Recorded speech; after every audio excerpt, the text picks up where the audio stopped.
Desempeño policial ante casos de violencia y feminicidio. De esto hablaremos en República.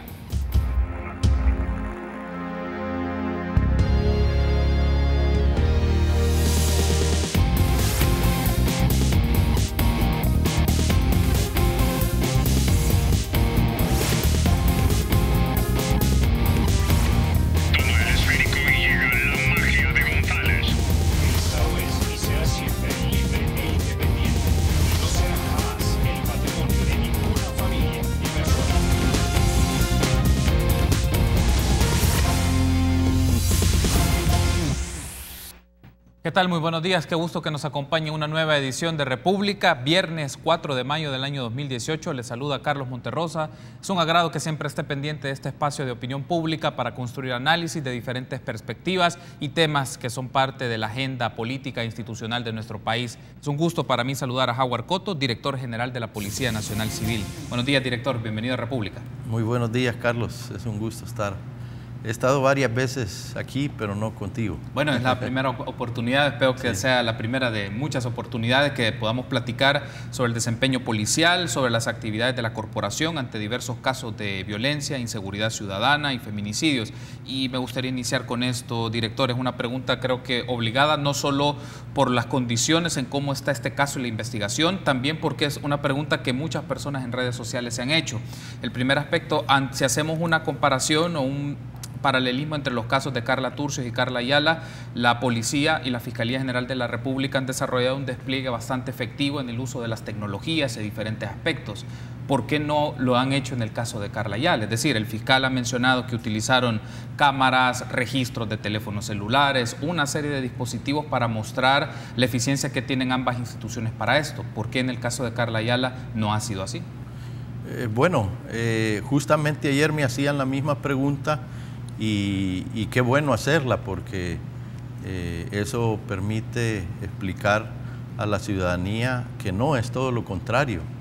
De hecho, en el caso de Carla Ayala hemos desplegado las capacidades técnicas, sobre todo de la policía, a nivel de investigación científica, de inteligencia, de equipos de investigaciones, en igual o en mayor proporción que en el caso de Carla Turcios. Lo que sucede es que los casos no únicamente dependen del despliegue de tecnología, y esto es bueno aclararlo porque entonces si no pudiera quedar la duda de que estamos queriendo aclarar un caso pero no queriendo aclarar el otro, y eso está muy lejos de la realidad. Lejos de eso, por ejemplo, en el caso de Carla Ayala, nosotros como policía hemos conformado incluso lo que en pocos casos se da, una fuerza de tarea integrada por investigadores de la Policía Nacional Civil, fiscales dedicados únicamente al caso, equipos de inteligencia de la Policía Nacional Civil y de laboratorio o de Policía Técnica y Científica de la PNC. Todas las herramientas tecnológicas que pudieron haber sido utilizadas en el caso de Carla Turcios, y yo diría que más aún, se están utilizando también en el caso de Carla Ayala. Lo que pasa es que los casos revisten características bastante diferentes, ¿verdad? Bastante diferentes por varios factores. El primer factor es que en el caso de Carla Turcios, el cuerpo fue encontrado inmediatamente. La posibilidad de hacer una autopsia y que esta autopsia arrojara elementos importantes para la investigación estuvieron ahí. Sí. También en el caso de Carla Turcios tuvimos a un hechor, quien participó, quien ejecutó el hecho, al cual tuvimos oportunidad de entrevistar desde el primer momento. Si ustedes recuerdan, incluso en su momento cuando dimos las declaraciones sobre la captura del esposo de Carla Turcios, decíamos que en sus declaraciones habían argumentos que eran contradictorios y que no correspondían con la realidad de el resto de eventos que habíamos constatado a través de medios técnicos. En este caso, no tenemos a una persona capturada que haya sido el partícipe principal que nos dé estos elementos. Pero, por ejemplo, todo lo que tiene que ver con tecnología a nivel de telefonía celular, de cámaras, etcétera, está siendo utilizada y de hecho quiero decirles que para cuando este caso finalice y termine de ser esclarecido, todos esos elementos tendrán un peso contundente en el proceso y seguirán teniéndolo en el proceso penal. Le hacía esta mención, director, por esto. Ciertamente son casos con sus propias características, pero están mostrándonos ciertas variables. Por ejemplo, la agilidad, y en el caso de Karla Ayala es que han pasado más de 100 días y el tiempo ha sido preocupante para saber las capacidades y el desempeño de la policía ante estas cosas en específico. Y ese es el punto también que me lleva a otra pregunta que menciona.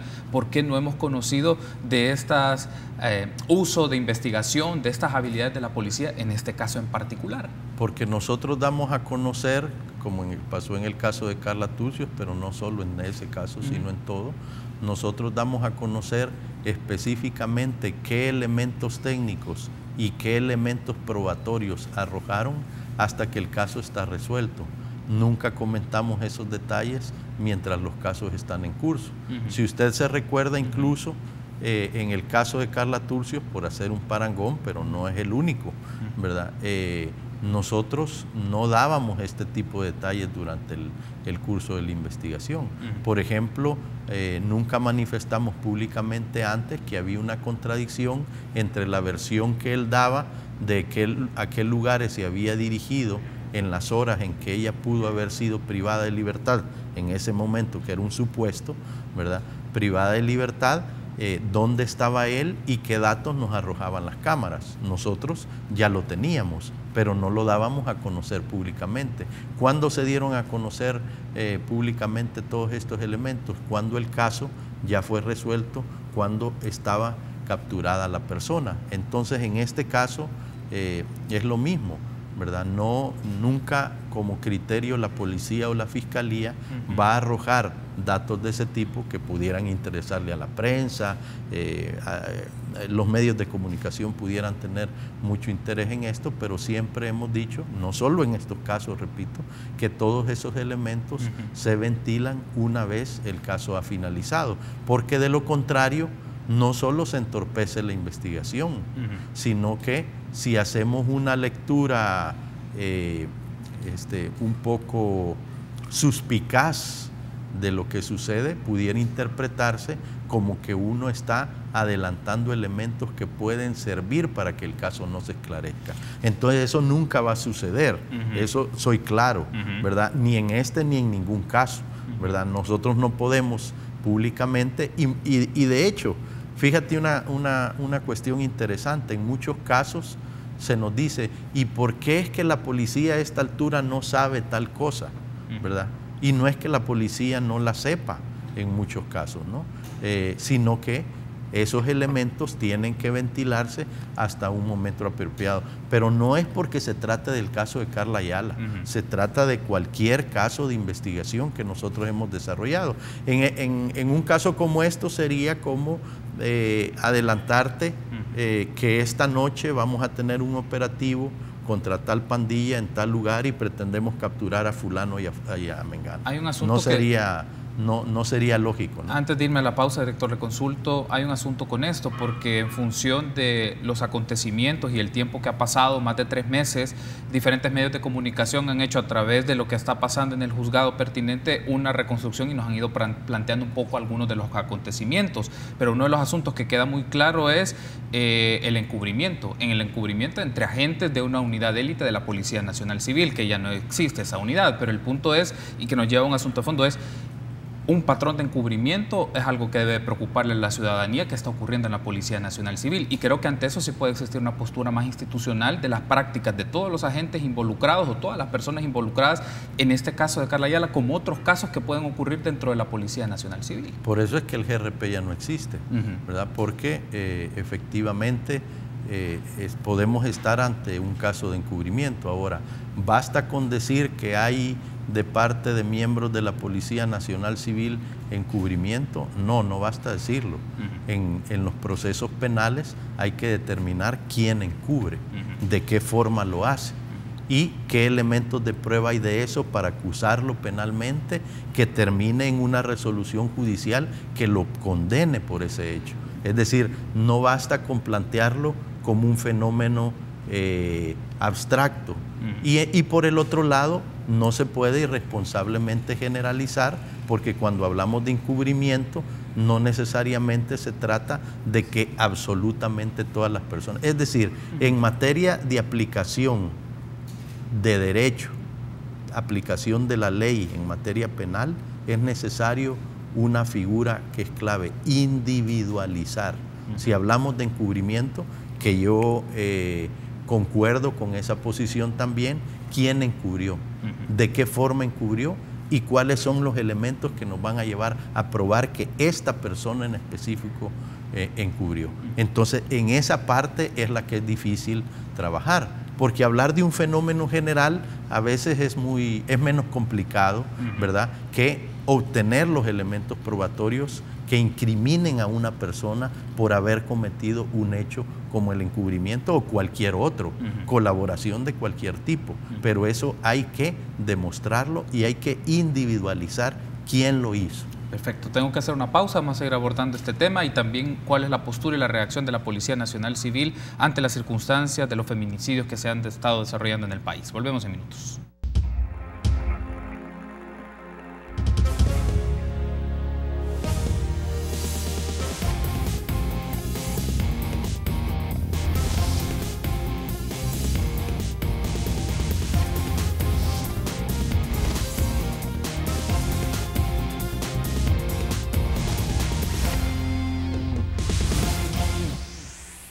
Gracias por continuar junto a nosotros en República. Seguimos platicando con Howard Cotto, director general de la Policía Nacional Civil. Continuamos con el caso Karla Ayala y una de las notas que fue conocido hace poco tiempo, director, es la suspensión sin goce de sueldo del subcomisionado Julio César Flores, que estaba encargado del GRP. ¿Por qué se decidió suspender a esta persona sin goce de sueldo? Bueno, hay que empezar diciendo que esta es la figura legal es la de suspensión sin goce de sueldo y es una medida preventiva. Así está establecido en la ley disciplinaria de la Policía Nacional Civil. Esta medida preventiva es tomada por decisión de la Inspectoría General de Seguridad Pública y hay que entenderlo como eso, es decir, hay que saber hacer la separación entre lo que es un proceso penal, que es el que se ventila, el que investiga el juez, en el que participa la Fiscalía, participa la Policía Nacional Civil, y otra cosa es la investigación disciplinaria interna. Un proceso penal tendrá como consecuencia última la condena o absolución de una persona por su participación criminal en un hecho. Puede ser sancionado o puede ser condenado a purgar tantos años de cárcel. El proceso administrativo sancionatorio dentro de la policía es diferente, es un proceso paralelo que no obstaculiza el proceso penal y que puede derivar en una sanción de carácter administrativo. En este caso, de acuerdo a la ley disciplinaria, lo máximo que se puede aplicar a una persona es la destitución de la institución. Esa es la resolución última o la suspensión. Hay medidas intermedias de suspensión del cargo por determinado tiempo, pero la sanción última que se puede esperar de un proceso administrativo es la destitución. Entonces, cuando estamos hablando de la suspensión del ex jefe del GRP, estamos hablando que es en el marco de una investigación disciplinaria interna, que es un proceso paralelo. Es decir, esta acción tomada contra el ex jefe del GRP no es una acción que tenga que ver o esté marcada por el proceso penal, sino por el proceso en el cual se busca determinar que alguien cometió un hecho, como por ejemplo haber atentado contra la vida de Karla Ayala, o en segundo lugar, lo que hablábamos anteriormente, que alguien haya encubierto, que alguien haya facilitado que él se hubiera fugado, que alguien hubiera evitado o dejado de actuar para capturarlo al momento en que pudo ser capturado, y en otro caso, también la posible negligencia de no haber actuado eficazmente para que no se fugara o para que el hecho no fuera cometido. Entonces, esa es la investigación de carácter disciplinario basada en la ley disciplinaria de la Policía Nacional Civil, que bajo la cual se toma la decisión de suspender al subcomisionado. Y en este caso, entonces, director, la solicitud de esta suspensión de esta medida de carácter administrativo, ¿fue usted quien la puso?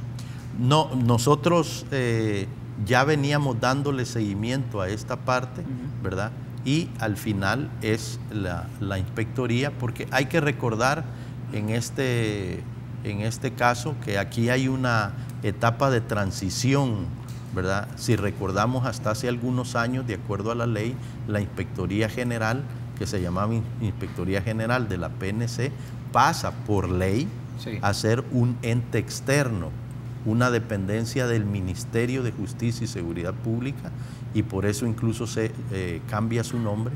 Esa es una decisión que se toma a nivel legal en la Asamblea Legislativa, de Inspectoría General de Seguridad Pública, y entonces ya se convierte esta inspectoría en un ente externo. Claro, la inspectoría no actúa sola, a pesar de ser un ente externo, sí tiene dentro de la Policía Nacional Civil instrumentos que le facilitan los procesos de investigación.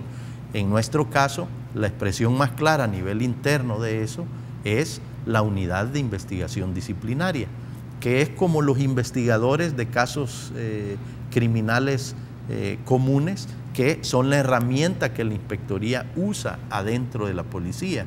Pero ojo, aquí hay que señalar algo que es importante también, Carlos.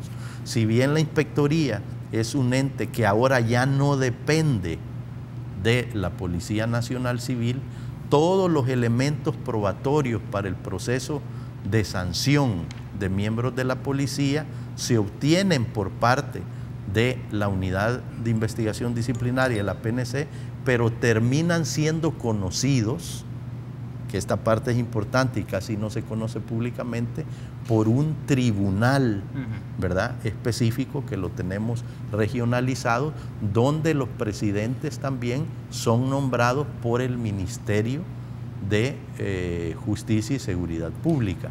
Es decir, es una suerte de participación de entes externos que se auxilian también de entidades internas de la policía para realizar estos procesos de los cuales hablamos. Pero entiendo que según la ley disciplinaria policial, también el director de la policía puede tener la competencia para hacer arrestos preventivos, peticiones razonadas o solicitud de carácter administrativo. O sea, el director de la policía tiene esa atribución. Correcto. ¿Y por qué no lo hizo usted antes, en este caso? Bueno, porque nosotros estábamos esperando, ¿verdad?, el proceso que desarrollara y las medidas que decidiera tomar la Inspectoría General de Seguridad Pública. Bien, hay otro aspecto antes de hacer la transición a otro tema, y me llama la atención porque entiendo que el IDUCA es querellante o ha solicitado ser querellante y lo ha permitido así el juzgado pertinente. Mi pregunta es esta, director, ¿por qué la policía quiso dejar fuera de este caso al IDUCA como querellante? No, nosotros no pretendíamos que el IDUCA quedara fuera como querellante. Nosotros obviamente tenemos la responsabilidad a ver, hay que entender una cosa. El IDUCA figura como querellante en este caso, defendiendo el derecho de la familia de Karla Ayala a una indemnización de carácter civil, ¿verdad? No es tanto su participación en el proceso penal. Habría que ver esa parte. Cuando nosotros planteamos en su momento, ¿verdad?, que había algunos errores, ¿verdad?, de parte de IDUCA, lo que nosotros consideramos errores en el proceso, no pretendían desde ningún punto de vista establecer una defensa a ultranza de la Policía Nacional Civil, ¿verdad?, porque tampoco nosotros pretendemos figurar como un ente que se vea públicamente como enemigo de la familia de Karla Ayala. Esa no es nuestra pretensión desde ningún punto de vista. Al contrario, nosotros hemos hecho una enumeración de todas las acciones que hemos realizado procurando beneficiar a la familia de Karla Ayala, y de hecho lo hemos hecho. ¿Qué En su momento se van a conocer, porque no queremos tampoco figurar como en una acción oportunista de apoyo a la familia, pero lo hemos hecho y tenemos los elementos que prueban que hemos apoyado a la familia de Karla. Nosotros desde ningún punto de vista queremos o pretendemos figurar o tener una postura de contradicción o de ataque o de defensa a ultranza contra la familia de Karla Ayala. No es esa desde ningún punto de vista nuestra pretensión. Lo que nosotros procuramos es que el proceso se desarrolle de tal manera que se aplique justicia, en este caso, desde el punto de vista civil también, y si hay que responder por la familia de Karla Ayala, por sus hijos, por su esposo, que es un miembro también de la institución, por su madre, pues enhorabuena, ¿verdad? No se nos puede situar a nosotros como una institución que estamos peleando contra la familia de ella, porque desde ningún punto de vista es esa nuestra intención ni nuestra posición. De hecho, yo he tenido la oportunidad de conversar con ellos, de conversar con su mamá, incluso varias veces con su compañero de vida, y nuestra posición ha sido clara, y creemos además que ellos han logrado entender cuál es la posición de nuestra institución. Es decir, nosotros lo que no aceptaríamos desde ningún punto de vista, Carlos, es que se nos sitúe como enemigos o contrapuestos a la familia de Karla Ayala. Karla Ayala ha sido una integrante de nuestra institución y sabemos perfectamente el daño que un caso como este causa a la imagen de nuestra institución. Pero nosotros estamos por la defensa de los intereses de la familia de ella. Ahora hay que cumplir ciertos procesos a nivel judicial, a nivel civil, que son de carácter obligatorio, ¿verdad? Pero nosotros no pretendemos desde ningún punto de vista situarnos como en la otra parte, ¿verdad?, de la familia. Antes de irme a la pausa, quiero pedir a producción si pueden proyectar unas declaraciones de Álvaro Cruz, periodista del diario El Mundo, en donde menciona esta idea. En el caso Karla Ayala, la policía se está jugando su propia credibilidad, la que le queda, porque si este caso no se resuelve, va a quedar muy entredicho la posición de la corporación. Si no puede investigar clara y transparentemente un crimen dentro de sus propias filas, ¿qué podemos esperar los ciudadanos comunes y corrientes en este país? ¿Cuál es su reacción, director? Porque el caso y las características que tiene y la complejidad, lo decíamos también fuera del aire, tiene construye percepciones en la opinión pública y espera la ciudadanía una respuesta inmediata de la policía o una respuesta contundente de lo que está ocurriendo. ¿Cuál es su reacción ante ese comentario? Pues yo creo que en gran medida él tiene razón. Es un caso que afecta gravemente la imagen de nuestra institución. Ahora, yo no sé si habrán personas que se sientan en el fondo satisfechas con que el caso no se aclare, pero nosotros en la Policía Nacional Civil tenemos la firme convicción, la esperanza y la claridad de que este caso se va a aclarar y que cuando hablamos de que el caso se va a aclarar es determinar todas las responsabilidades. Porque fíjate una cosa interesante, ¿verdad? Cuando hablamos de aclarar el caso, ¿de qué estamos hablando?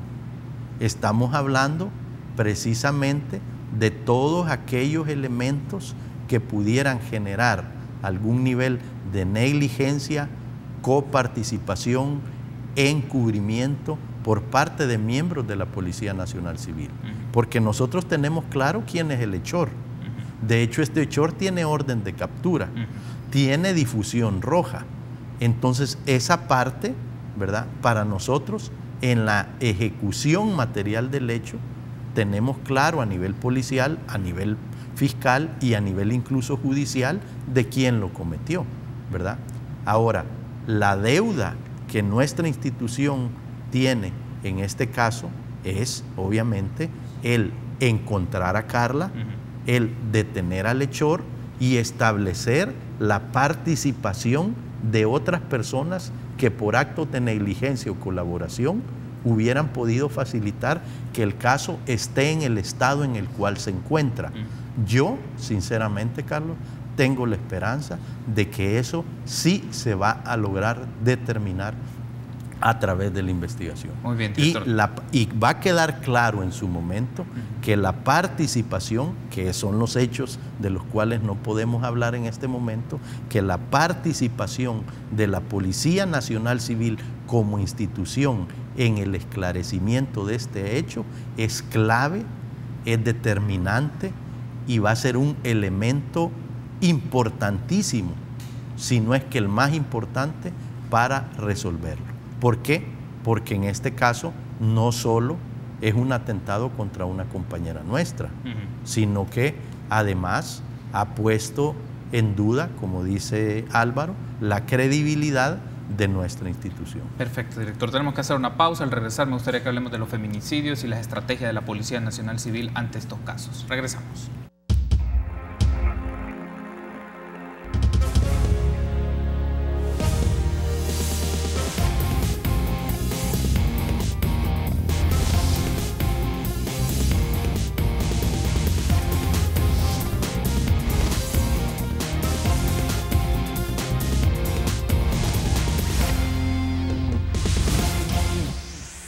Gracias por continuar junto a nosotros en República. Seguimos platicando con el director de la Policía Nacional Civil, Howard Cotto. Director, otro aspecto que me gustaría abordar con usted en estos minutos de la entrevista es, según datos que se mencionaron ayer en una reunión de Consejo de Ministros ampliado, lo mencionaba la directora o la secretaria de Inclusión Social, más bien, Wanda Pignato, por lo menos hasta el 1 de mayo se registraban 152 muertes de mujeres. En el caso de la policía usted me mencionaba que al 2 de mayo son 154 feminicidios. ¿Cuál es la estrategia o cómo actúa la policía ante esta situación? Bueno, sí, efectivamente yo creo que es importante mencionar esto, Carlos, que el día de ayer se tuvo una reunión del Consejo de Ministros ampliada convocada por el presidente de la República a efectos de analizar con el gabinete de gobierno el tema de los feminicidios. Este año tenemos un incremento en la muerte violenta de mujeres, es decir, los feminicidios. Aproximadamente el año pasado, a esta misma altura, teníamos un total de 125 o un poco más de 125 homicidios. A esta altura de este año llevamos un poco más de 150, es decir, hay un incremento que en cifras absolutas significa que el año pasado a esta altura, ¿verdad?, la cantidad de feminicidios que se habían cometido del universo de homicidios en el país era del 11%, y a esta altura tenemos el 12% de todos los homicidios son feminicidios. Hay un incremento. Esa es la razón, o una de las razones por las cuales el presidente de la República ayer convocó a la institucionalidad del gobierno, y la secretaria de Inclusión Social a través del ISDEMU elaboraron una serie de estrategias que permitirían al gobierno dar un aporte en la reducción o en la atención eficaz de este tipo de casos. Nosotros como Policía Nacional Civil, Carlos, queremos decir y plantear que nos hemos preparado o hemos trabajado en estos temas desde hace ya muchos años, ¿verdad? Quizás en eso le llevamos mucha ventaja al resto de la institucionalidad del Estado y del gobierno, ¿verdad? Hace 6 años entró en vigencia la LEIV, la Ley Especial para una Vida Libre de Violencia, ¿verdad? Y esto mandataba realizar algunas acciones, dentro de las cuales hay que revisar qué tanto la institucionalidad, no solo el gobierno, sino el Estado en su conjunto, han podido dar cumplimiento a esta serie de medidas. Nosotros hemos trabajado mucho en esa parte. Y puedo enumerar algunos elementos que son de carácter tangible. Por ejemplo, nosotros en el año, una vez publicada la ley, y en el año 2012 aproximadamente, si mal no recuerdo, empezamos con la creación de oficinas en cada una de las delegaciones, de oficinas que denominamos Unimujer, que son oficinas para atender a mujeres víctimas de violencia. Es una oficina de atención ciudadana que se especializa en atender a mujeres y a niñas víctimas de violencia, con personal capacitado y en condiciones infraestructurales que permiten atender e incluso en algunos casos hasta alojar a mujeres que son víctimas de violencia. Nosotros empezamos esto en el 2012. La primera oficina que abrimos fue en el Puerto de la Libertad. Por cierto, quiero decirte que muchos actores de la vida nacional en ese momento nos decían que esa dinámica de creación de este tipo de oficinas no iba a prosperar, que no iba a ser posible lograrlo. Bueno, a este momento te comento, Carlos, que la Policía Nacional Civil dispone de 30 oficinas de este tipo, es decir, 30 Unimujer que atienden los casos de violencia de género, que atienden a mujeres y a niñas víctimas. De hecho, el modelo de atención ciudadana a mujeres víctimas de violencia a través de la Unimujer se ha convertido en una buena práctica reconocida a nivel internacional y nos han pedido incluso realizar acciones de divulgación para ver su posible replicación en otros países latinoamericanos. De hecho, esta próxima semana vamos a inaugurar la próxima Unimujer en el municipio de Izalco y pretendemos cerrar este año con la creación de un total de 35 Unimujer a nivel nacional. Estamos tratando, porque obviamente esto requiere financiamiento, de que el otro año, 2019, incluso cerremos con un total de 40 oficinas de este tipo desplegadas a nivel nacional. A nivel interno, también hemos hecho un trabajo importantísimo, ¿verdad? Partiendo del criterio que en gran medida maneja la ciudadanía, ¿verdad? De que no es posible brindar una atención, o la policía no puede brindar una atención profesional a aquellas personas que son víctimas de violencia si no se toman medidas internas para evitar este tipo de hechos. En ese sentido, nosotros hemos desarrollado también dentro de la institucionalidad medidas que van y que aportan a que el fenómeno de la violencia al interior de la Policía Nacional Civil sea la menor posible y que sea atacada eficazmente. Okay. Entonces, no solo quiero decirte eso, nosotros hemos tenido una dinámica formativa al interior de la Policía Nacional Civil y específicamente en nuestros equipos de investigadores para saber distinguir cómo se realizan los procesos de investigación en un caso de feminicidio y cómo se realizan en otros tipos de casos. Es decir, incluso tenemos personal capacitado dentro de nuestra institución para el manejo del caso desde la misma escena del crimen cuando se trata de feminicidio. Tengo que cerrar la entrevista, director, solo le consulto lo siguiente. También se mencionó que es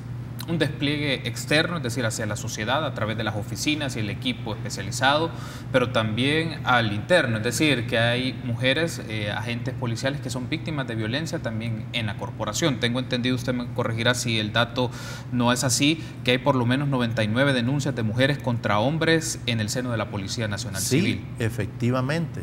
Claro, hay que entender, somos una corporación de 28,000 integrantes, pero fíjate que es un paso importantísimo el que hemos dado, porque la Policía Nacional Civil crea un protocolo especial interno, ¿verdad? Que somos una de las pocas instituciones del Estado que cuenta con un protocolo creado internamente y específicamente como una herramienta para las mujeres, miembros o integrantes de la policía, para denunciar hechos de acoso, de violencia o de cualquier tipo al interior de nuestra institución.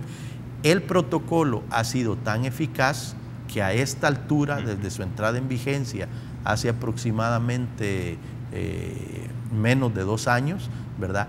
Ya hay prácticamente 100 casos de miembros de la institución denunciados por la misma integrantes, mujeres de la policía, ¿verdad?, por acciones que pudieran estar establecidas en la ley. ¿Y en función de cuántas denuncias? Me he mencionado por lo menos 100. ¿Cuántas se han materializado en medidas de suspensión de carácter administrativo o que ha llevado un proceso de sanción? No tengo ahorita el dato, pero todas, absolutamente todas, ¿verdad?, conllevan en sí mismo ya, el 100% de ellas, un proceso de carácter administrativo y en algunos casos han derivado en un proceso de carácter penal.